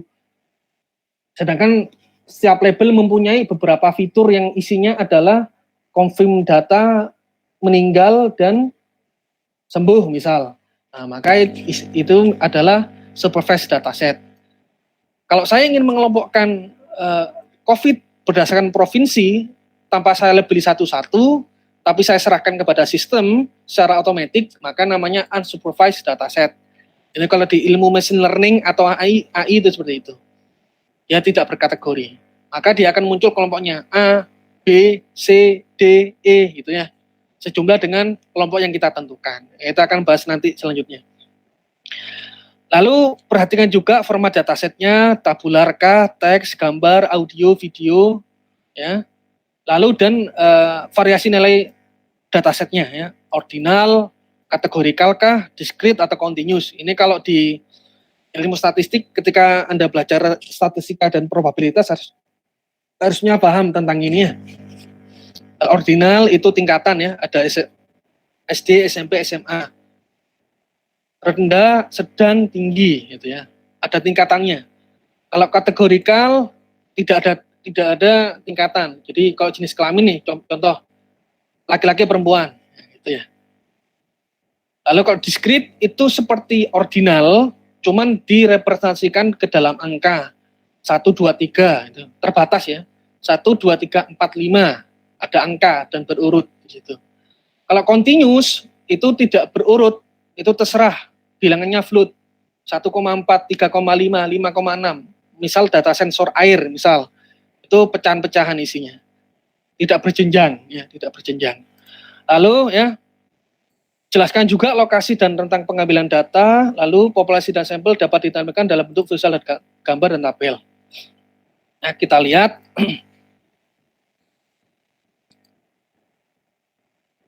nah, ini ya. Ketika Anda menemukan slide presentasi tentang populasi dan sampel, bisa ditampilkan seperti ini. Oh, ternyata kanker payudara itu seperti ini, ya. Diambilnya sebanyak yang positif 700 pasien. Negatif 500 pasien gitu ya. Kalau di machine learning pastikan ya Anda yang mengambil topik machine learning ya, misal itu pastikan jumlahnya balance. Balance itu ya tidak serta-merta mesti 700 enggak, tapi mungkin 700 600, 700 500 gitu ya. Atau 700 550. Kalau 700 200 tidak seimbang ya, tidak balance. Itu harus ditambah lagi data yang tidak balance itu. Ya. Lalu jelaskan juga ya, diambil dari rumah sakit mana, diambil dari tahun berapa sampai berapa. Lalu ya jelaskan ya ciri-cirinya orang kena kanker itu yang positif seperti apa. Berikan gambaran. Ya, dijelaskan secara verbal, ditampilkan secara singkat di slide presentasi. Oke. Ya ada dua, sekali lagi di sini ada teknik pengumpulan data dan pengembangan instrumen. Jadi kalau teknik pengumpulan data berarti cara Anda ya mulai dari nol hingga bisa mendapatkan data. Kalau pengembangan instrumen itu alat-alat apa saja yang mendukung Anda gitu ya, sehingga bisa mendapatkan atau mencapai data itu. Nah ini ada dua istilah yang berbeda. Ya, jadi kalau Anda lihat cara Anda mendapatkan data itu dari mana, ya bagaimana Anda mengidentifikasi data itu dari belum dapat hingga didapat, Lalu apakah data tersebut dalam bentuk raw data atau sudah matang? Sekali lagi kalau informasi dari saya, kalau di rumah sakit, pengalaman saya ketika ambil data cancer itu tidak semuanya data selalu data matang ya. Terkadang Anda harus capek-capek mengambil data mentah, mengumpulkan data mentah sendiri. Itu ya. Kalau sudah ada yang sudah matang bentuk Excel misal, enak itu ya. Mungkin rezekinya Anda ya, sudah dapat data yang matang. Kalau data yang mentah ya, kalau data yang mentah ya Anda harus mencatat, mendigitalisasi, merecord data yang dari data kertas ke dalam Excel. Itu bisa jadi seperti itu karena saya punya mahasiswa karena rumah sakit tidak mendigitalisasikan data data recordingnya, medical recordnya, ya otomatis dia harus susah payah merecord data itu ke dalam Excel, mau tidak mau ya. Lalu kalau pengembangan instrumen ya itu alat pendukungnya ya. Misal dari catatan rekam medis, observasi, cara lain untuk menekan data yang lain ya atau alat sensor itu diceritakan.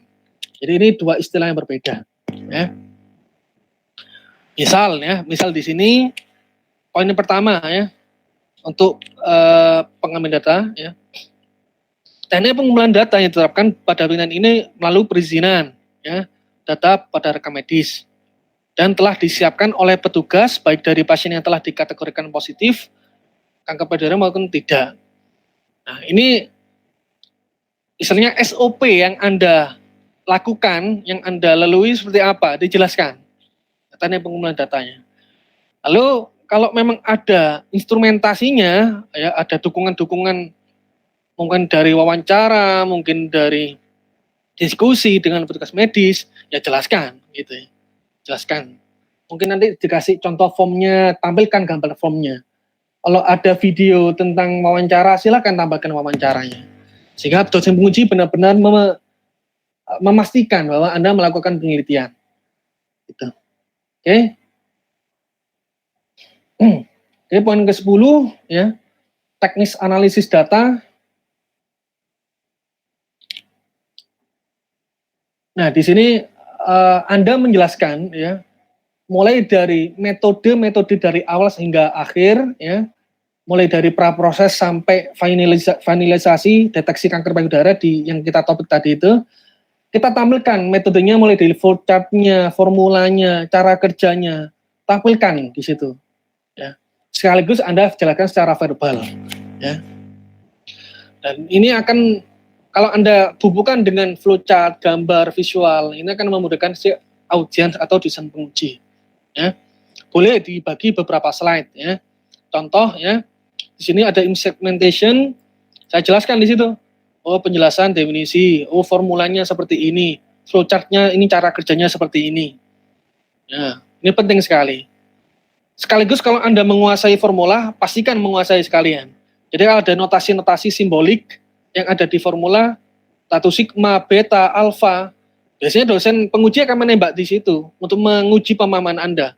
Misal, Mas itu di rumus exponential smoothing forecasting itu adalah lambang alfa. Apa Mas? Bisa Anda jelaskan?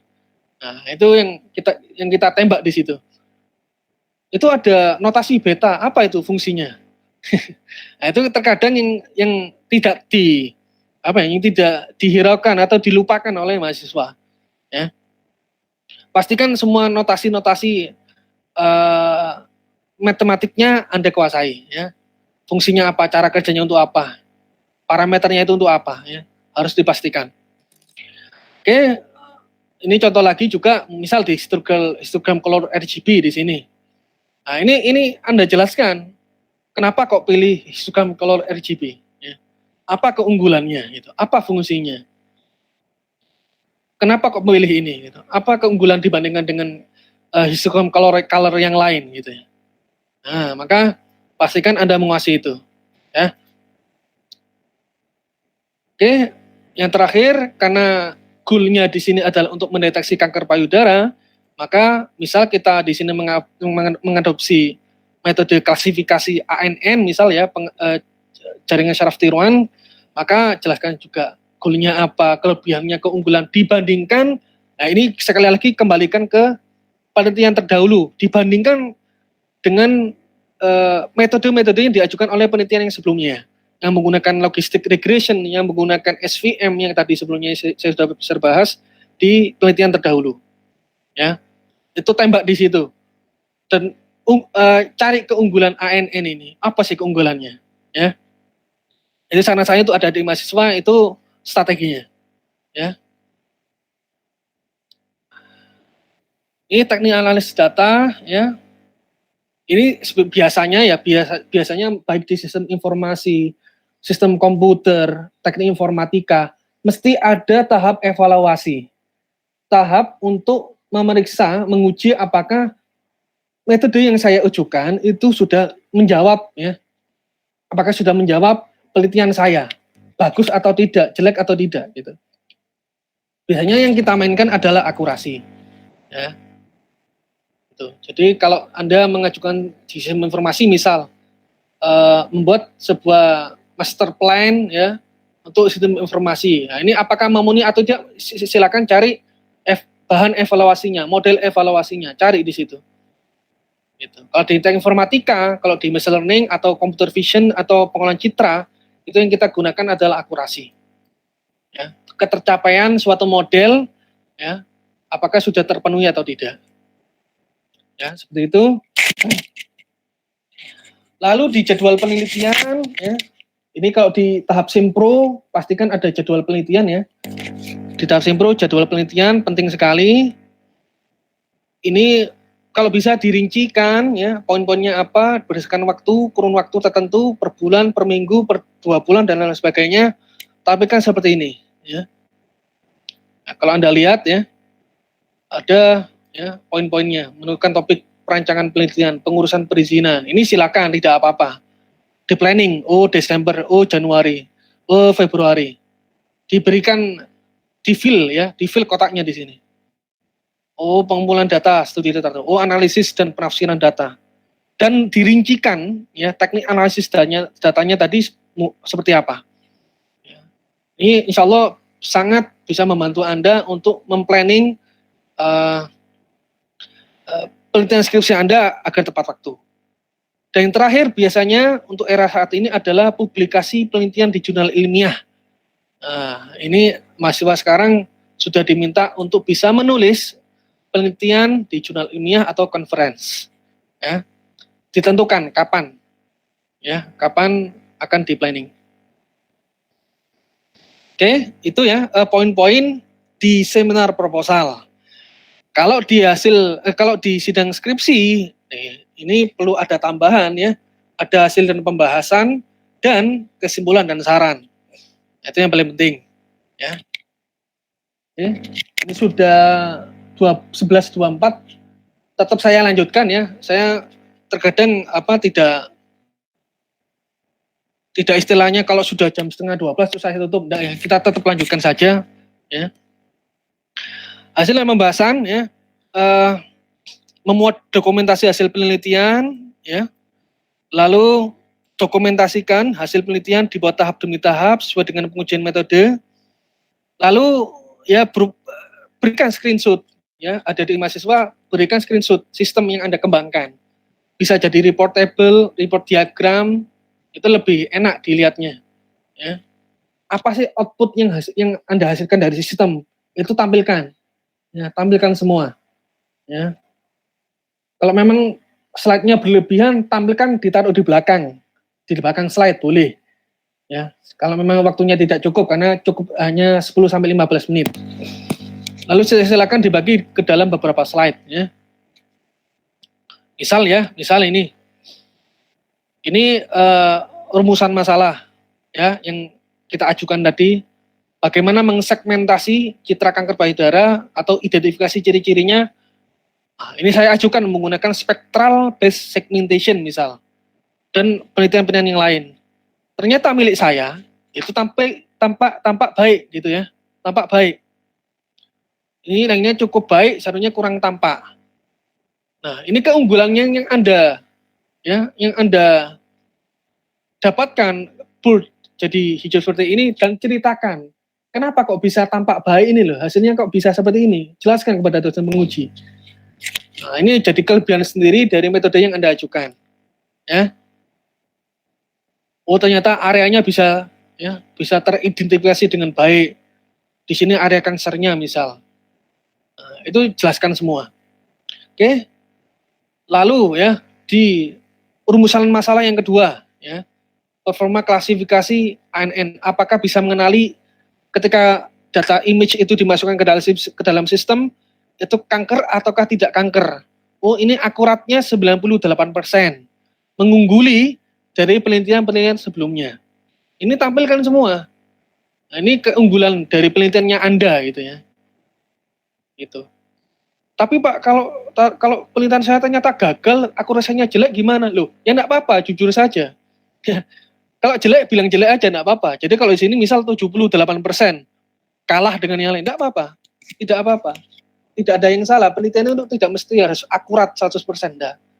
Lebih baik jujur dengan akurasi yang dari akurasi yang pas-pasan daripada nanti tidak jujur atau mengrekayasa gitu ya. Membuat rekayasa dalam penelitian, nah itu tidak dilakukan, tidak jujur, bohong itu artinya. Ya. Jadi lebih baik jujur gitu ya. Daripada nanti dosen penguji tahu kelemahannya Anda dan tahu ternyata Anda berbohong di penelitian, nah, jadi bumerang. Ya. Baik, kita lanjutkan terakhir ya, kesimpulan dan saran. Nah, ini tambahan slide-nya ya. Jadi kesimpulan isinya itu adalah sebuah pernyataan singkat gitu ya tentang hasil analisis, deskripsi dan juga berisi tentang hasil pengujian hipotesis. Ya. Dan kesimpulan berisi tentang jawaban dari pertanyaan yang sudah diajukan dalam rumusan penelitian. Ya. Nah, kalau saran ini maka Anda bisa merumuskan, oh dari penelitian saya ini ada kekurangannya. Kira-kira apa yang bisa dilanjutkan oleh penelitian yang lain gitu. Gitu ya. Jadi ada dua penutup di sini, kesimpulan dan saran. Misal kesimpulan dari hasil penelitian ini misal ya, ternyata identifikasi ciri-ciri mamografi ini dan segmentasi ya memberikan hasil yang tampak baik dan ekstraksi fiturnya cukup representatif. Ini kesimpulannya. Lalu yang kedua, deteksi kanker payudara berdasarkan citra mamografi menggunakan metode ANN memberikan performa klasifikasi yang baik dengan akurasi 98% sesuai dengan hasil dan pembahasan di atas. Lalu kalau Anda ingin menampilkan beberapa poin kesimpulan yang lainnya silahkan. Misal ternyata sistem ini sudah diuji cobakan ya ke rumah sakit dan hasilnya memuaskan, itu boleh diberikan kesimpulan gitu ya. Lalu yang terakhir saran ya. Nah, di sini saran adalah keberlanjutan penelitian. Misal di sini ternyata perlunya ada optimasi di proses segmentasi citra kanker payudara misal ya. Untuk mendapatkan area mana saja yang menampakkan lokasi kanker payudara. Nah, ini menjadi gap keunikan penelitian yang akan di masa ke depan. Mungkin dilanjutkan oleh adik-adik kelasnya sampai Anda gitu ya. Dilanjutkan oleh penelitian yang lain. Nah, itu menjadi suatu kontribusi lagi bagi penelitian yang lain, ya. Oke, seperti itu. Sudah saya bahas ya, mulai poin 1 sampai 13 ya. Silakan ya sebelum saya tutup kegiatan ini ya, silakan diajukan pertanyaan.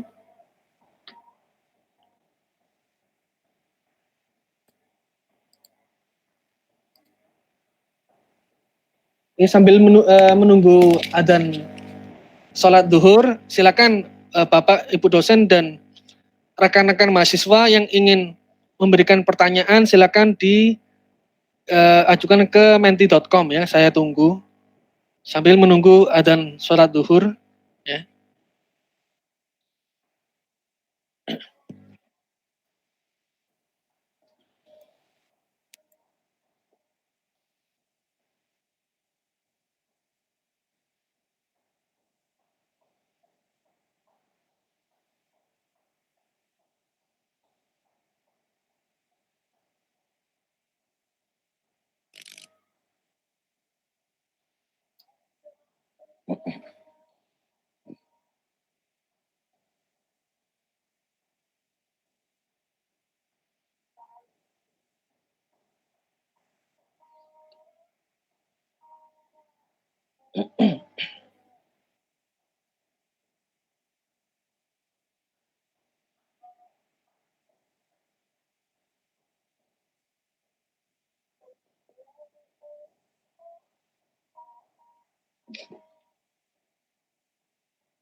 Ya, silakan Bapak Ibu dan Bapak Ibu dosen dan kakak mahasiswa, silakan bertanya ya. Bebas, mumpung saya ada di sini ya.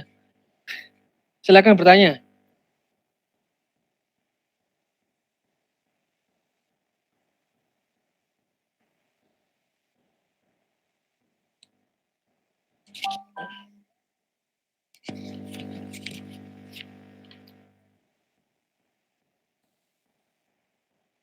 Silakan, ada pertanyaan tidak?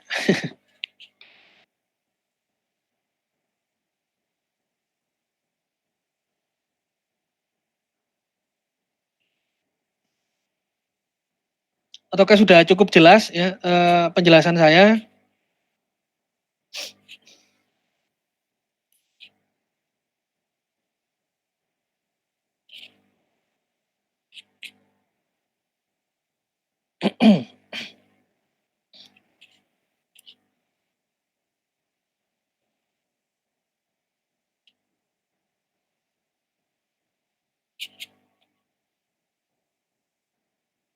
Silakan ada di mahasiswa, kalau ada pertanyaan disampaikan, apa-apa. Tidak usah takut bertanya ya. Disampaikan saja.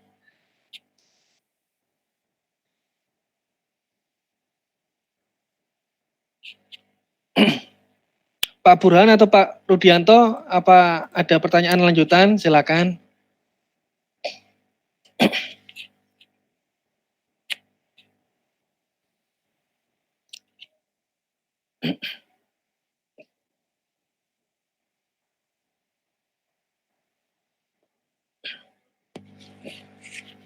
Oke, sudah berarti ya. Ini yang terkumpul baru ya 7 pertanyaan. Kalau memang tidak ada pertanyaan, ya.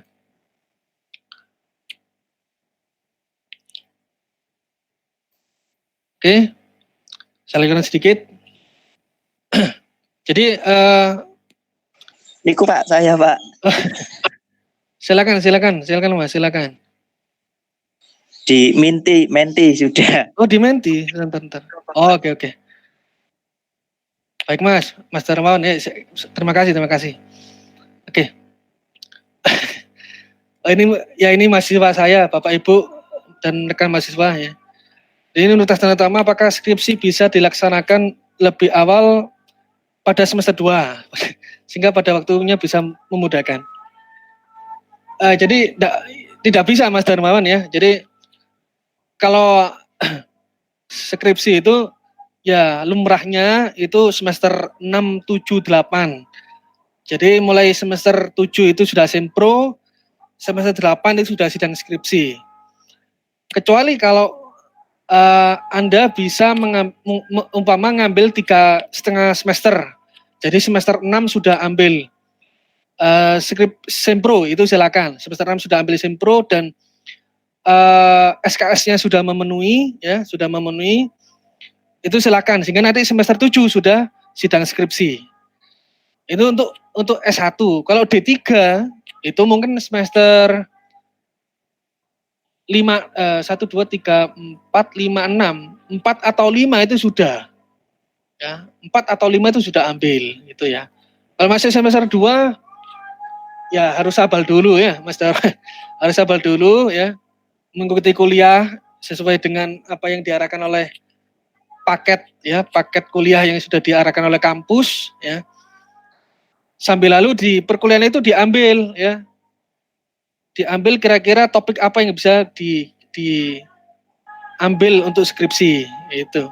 Kan nanti ada sih konsentrasi mata kuliah kan. Ada nanti konsentrasi perkuliahan untuk bidang sistem informasi misal ya.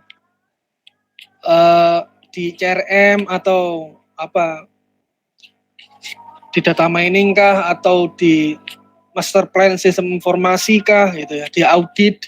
Kalau di teknik informatika itu ada data science, ada data engineering ya, atau data analitik, atau jaringan networking, security networking, silahkan.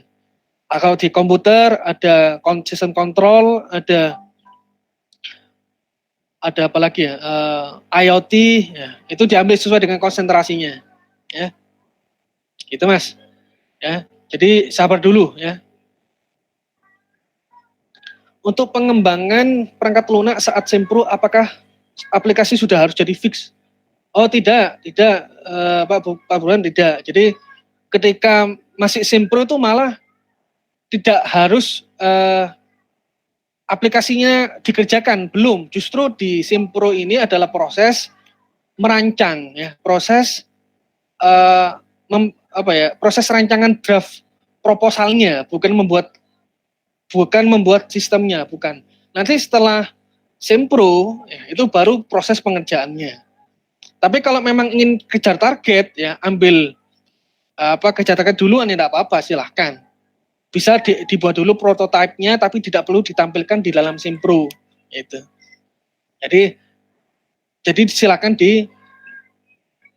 dijelaskan draft rencana seminar proposalnya seperti apa. Tidak perlu harus jadi fix, enggak. Kalau di sidang baru ya. Kalau di sidang skripsi baru harus fix. Sudah selesai semua, trial and error sudah dilakukan semua, dan sistem sudah diujikan. Ya, sistem sudah diujikan.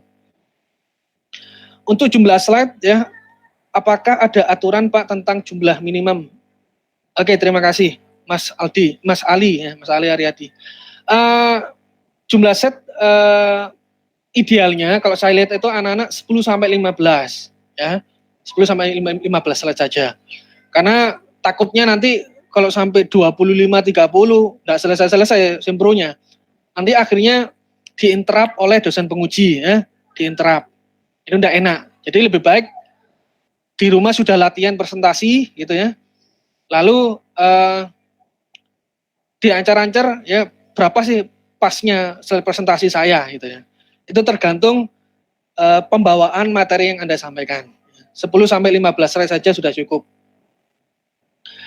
Baik, Pak Hendra Zulpiadi ingin bertanya mengenai jadwal penelitian. Apakah harus berjalan sesuai rencana? Bagaimana jika kegiatan berlangsung di luar estimasi? Oh tidak apa-apa, namanya juga jadwal penelitian ya. Jadi rencana, masih rencana, tidak apa-apa.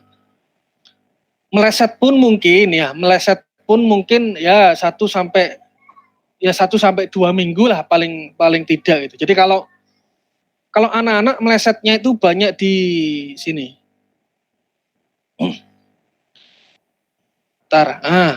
Melesetnya itu bukan di proses pengerjaan, melesetnya ada di pengurusan izin administrasi, Mas. Meleset sekali katanya. Kenapa ya? Kita karena tergantung ya, kita harus menunggu kan gitu. Harus menunggu instansi itu bisa menerima kita ya. Menunggu mereka meng-ACC proposal kita kan gitu. Nah, itu yang repot ya. Tapi meleset pun ya kita harus bisa mengestimasi lah, mungkin 1-2 bulan gitu ya. Harus bisa. Diberikan waktu aja. Kalau pengambilan data mungkin 1 sampai 2 bulan sebelumnya. Lalu bisa jadi meleset di ya, publikasi ilmiah. Karena beberapa jurnal itu bisa jadi tidak tepat proses editingnya, tidak tepat waktunya dalam proses mempublishnya gitu. Atau merevisi atau mereview naskah yang Anda sampaikan, naskah yang Anda submit di jurnal mereka. Ini yang meleset. Justru dari ujung ini. Kalau di sini saya jarang menemui mahasiswa terpleset waktunya, jarang. Karena mereka mungkin sudah benar-benar menyiapkan dengan baik ya itu ya. Yang justru di poin 2 dan poin 6 ya, poin 6, 2 dan poin 6 yang sering meleset. Tidak apa-apa ya. Bagaimana menentukan jumlah sampel dari populasi yang luas, misal tingkat kepuasan penerima BLT pandemi COVID-19 di Provinsi Jawa Timur. Oke, baik, terima kasih. Dari siapa nih? Pastikan dulu, makanya saya bilang tadi balik ke batasan masalah ya Mas atau Mbak ya. Itu pastikan dulu batasan masalahnya sehingga ini tidak terjadi ya. Misal jumlah sampel yang Anda ambil di Provinsi Jawa Timur hanya kota-kotanya atau desa-desanya. Kalau kota-kota mungkin sudah tingkat perekonomiannya baik ya, tapi kalau ambil desa mana itu ambil. Tentukan desa apa yang Anda ambil sebagai sampel ya. Kalau COVID, data COVID saya belum tahu ya bisa ambil dari mana kalau masalah BLT. Tapi kalau pandemi COVID-nya bisa banyak. Kemarin di webinar pertama sudah saya bahas di kawal COVID-19 bisa diambil atau kawal COVID-19 atau COVID-19 miliknya pemerintah bisa juga diambil. Ya. Tapi kalau penerima BLT saya belum menemui ya. Silakan dicari referensinya. Jadi kalau batasan masalah ini perlu diperhatikan. Di desa kah atau di perkotaan kah gitu ya. Diperhatikan.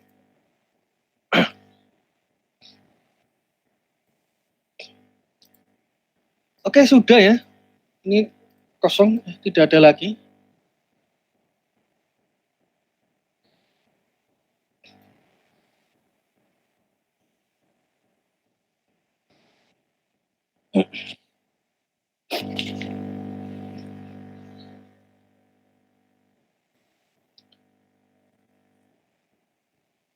Baik, ada pertanyaan tambahan apa atau tidak? Silakan. Oh, ini ada lagi nomor 13 ya. Oh, mana ini? Assalamualaikum Pak ya, mau bertanya lagi apakah yang dimaksud dengan uji validitas dan uji reliabilitas? Mohon. Oke. Wah, ini pertanyaan bagus ini. Oke. Ini mungkin banyak yang dibahas di ilmu statistik ya. Mungkin yang bisa saya jawab ini yang di sini ya. Uji validitas. Ini nanti saya coba kaji lagi untuk reliabilitas itu apa gitu ya. Saya coba jawab yang uji validitas dulu. Memang benar di dosen penguji itu terkadang bertanya, Mas ini Anda mengambil data, misal di data ini ya, validitasnya seperti apa gitu ya. Pengujiannya apakah sudah valid gitu ya. Lalu apakah sudah memenuhi norma-norma dalam data? Gitu. Valid atau tidaknya ini perlu diperhatikan. Nah ini masing-masing penelitian biasanya punya skop sendiri, punya domain dalam menguji validitas datanya itu sendiri. Kalau di saya di bidang data science menguji validitas itu validasi data pertama ya. Saya membuatkan dulu modelnya, misal saya ambil di data kanker ya, data kanker payudara di sini, misal. Nah, pertama saya pastikan dulu datanya memang legal, saya ambil dari rumah sakit yang pertama. Lalu saya bersihkan, saya proses sedemikian rupa hingga saya ujikan. Ya, saya ujikan. Nah, untuk menguji ini, saya menggunakan beberapa metode validation sampling namanya. Ya. Jadi saya menguji keakuratan ini menggunakan sebuah validitas sampling, sampel validitas. Misal data ini saya porsikan, data latte yang saya ujikan 700 ya, yang saya ujikan 300. Saya ingin menguji ya seberapa akurat ya model yang saya buat menggunakan artificial neural network ini ketika diuji dengan data 300 ini. Nah, ini diuji satu per satu. Sampel data kanker payudara dimasukkan ke dalam sistem. kira-kira outputnya apa, kanker kah atau tidak kanker. Nah, itu apakah sama dengan label yang kita berikan. Oh ternyata label yang aslinya itu kanker, yang satunya tidak kanker misal di hasil prediksinya. Berarti ini kan false prediction kan gitu ya. Nah, maka ini saya catat, ini ada kesalahan dalam memprediksi. Saya catat satu. Kalau ada lagi, masuk lagi data uji, saya masukkan lagi. Thread. Nah, ternyata data aktualnya, label aktualnya itu kanker dan label prediksinya label prediksinya sama-sama kanker. Maka true positif kan gitu. Maka saya catat lagi dia benar prediksinya. Saya hitung terus-menerus hingga sampai 300 data itu sudah terjawab semua. Nah, dari 300 yang terjawab itu saya hitung berapa yang banyak yang salah, berapa banyak yang benar prediksinya. Itu uji validitas dari validation sampling yang saya ajukan. Gitu. Dari data saya sendiri gitu ya. Dari data saya sendiri. Saya pisah-pisah. Itu banyak metode validation samplingnya, Mbak, gitu. Banyak sekali. Ada kalau statistik ada namanya holdout, ada yang namanya cross validation, ada yang namanya leave one out atau LOO gitu ya. Banyak sekali caranya. Oke.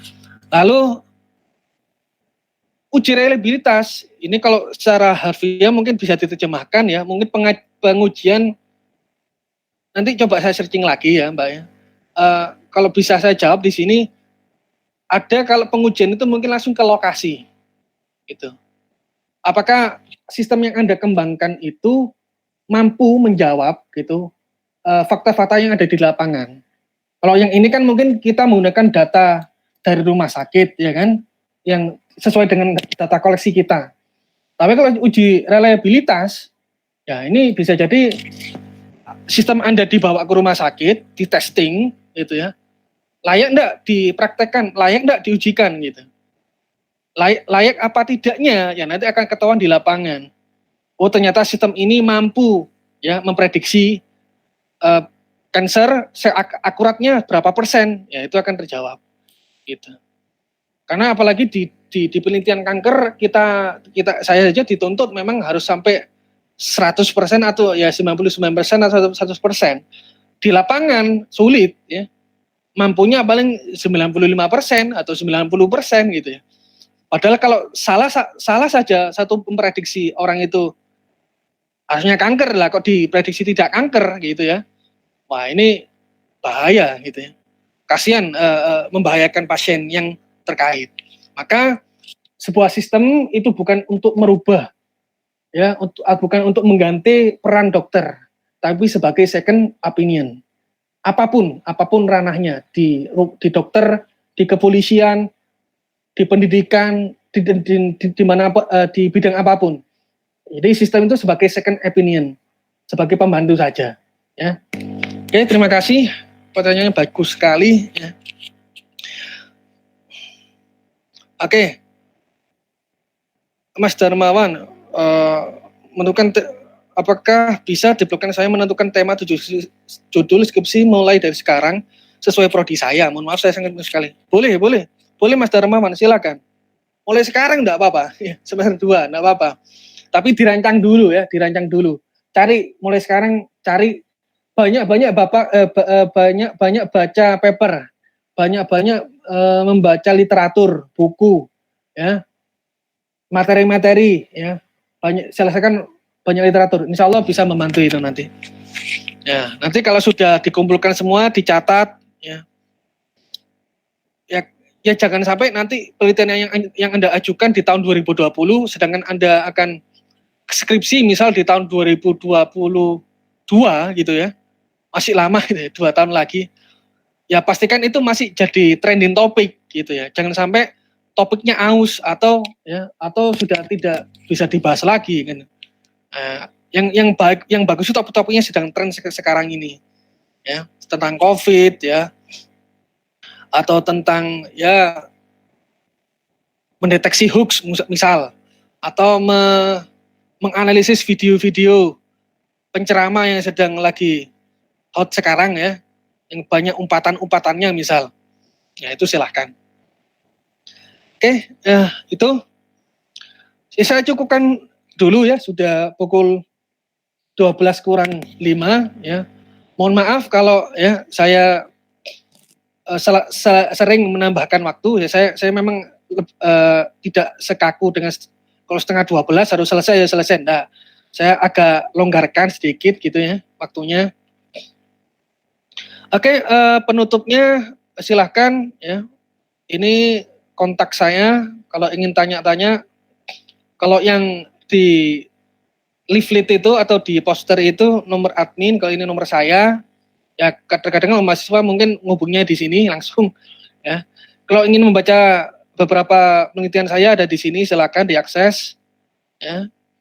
Ini name card saya dan juga sekaligus pemberitahuan insya Allah kalau tidak ada halangan ya saya akan mencoba membahas ini ya. Bagi yang ingin silakan bergabung ya, teknik menyusun plus ada sesi konsultasi nanti insya Allah ya, ada sesi konsultasi silakan. Jadi Anda sudah bisa menyiapkan draftnya apa, nanti saya bantu mengkoreksi insya Allah ya. Kalau waktunya mencukupi akan saya bantu saya revisi. Nah tapi nanti secara teknis mungkin draftnya bisa diupload nanti di form di Google Form ketika pendaftaran. Dan nanti akan saya berikan sedikit contoh bab 1 materi, tapi topiknya tentang klasterisasi penyebaran COVID di wilayah Provinsi Indonesia menggunakan AHC. Nah, ini sebagai studi kasusnya saja. Oke, sekian dari saya, Bapak Ibu dosen dan rekan-rekan mahasiswa. Mohon maaf kekurangan dari saya. Terima kasih telah bergabung ya. Semoga bisa bertemu dan join kembali di webinar kami selanjutnya. Ya. Terima kasih ya, terima kasih. Saya tutup. Wassalamualaikum warahmatullahi wabarakatuh. Untuk informasi sertifikat ya, sertifikat nanti bisa diunduh ya. Nanti saya kirimkan linknya H+1 besok ya. H+1 besok. Setelah acara. Oke. Ya, terima kasih. Silakan bagi yang ingin meninggalkan ruangan webinar, saya persilakan. Ya, terima kasih Pak Trisna. Sama-sama. Waalaikumsalam. Terima kasih.